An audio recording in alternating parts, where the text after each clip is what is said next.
संगम माहुली येथील छत्रपती शाहू महाराजांच्या समाधीला पाण्याचा वेढा।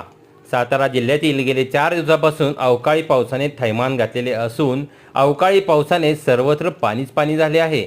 त्यामुळे ओढे नाल्यांना पूर आले असून गेल्या 5 दिवसात एकूण 168 किलोमीटर पाऊस पडला आहे। त्यामुळे साताऱ्यातील कृष्णा नदी पात्रात पाण्याची आवक वाढली असून माहुली येथील कैलास स्मशानभूमीला पाणी टेकले असून या ठिकाणी असलेल्या श्रीमंत छत्रपती शाहू महाराजांचे समाधीला सुद्धा पाणी त्याचा घेतलेला हा एक छोटासा व्हिडिओ।